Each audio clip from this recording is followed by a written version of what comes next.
ای محمد د بدی مخنیوي په هغه توګه وکړه چې ډیره ښه وي کومې خبرې چې هغوی په تا پورې تړي هغه مونږ ته ښې څرګندې دي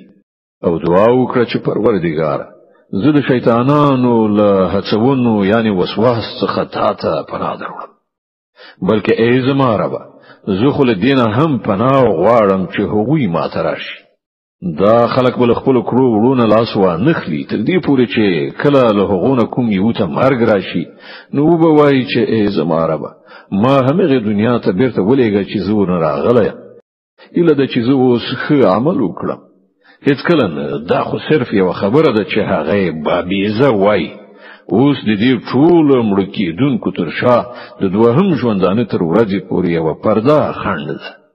نو څنګه چې شپېلې پوکړای شو بیا به د هغو په منځ کې کوم خپلوي پاتې نشي او نو به هغوی یو له بل نه پوښتنه وکړي هغه وخت کې چې د چا د ښو عملونو پله درنوي همغوی به بری ومومي او د چا چې د ښو عملونو پله سپکوي همغه کسان به وي چې خپل ځانونه په زیان کې وغورځول هغوی به په دوزخ کې د تل لپاره اوسېږي اور به د هغو د مخونو په ستوکه ورید کړي یعنی اوس وزوي او د هغو ژامې به لغړې راوځي هغو ته به وویل شي آیا تاسې هغه خلک نه یې چې زما آیاتونه درته اورول کېدل خو تاسې هغه دروغ ګڼل هغوی به ووایي ای زمونږ ربه زمونږ بدبختي پر مونږ خوره شوې وه په رښتیا چې مونږ ګمراه خلک وو ای پروردګاره اوس مونږ له دې ځایه وباسه که بیا مونږ داسې قصور وکړ نو ظالمان به یو الله تعالی به جواب ورکړي زما له مخې لرې شي په همغه کې پراته اوسئ او له ما سره خبرې مه کوئ تاسې خو هماغه خلک چې زما ځینو بندګانو چې کله ویل چې ای زمونږ پروردګاره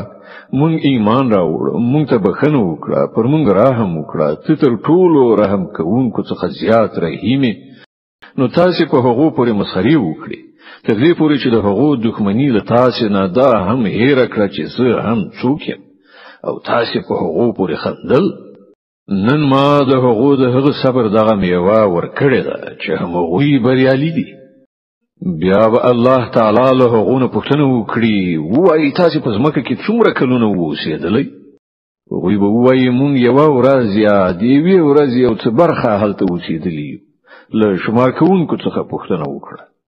وبه ویل شي لږ وخت اوسېدلی کاشکې تاسې په دې باندې په هغه وخت کې پوهېدلی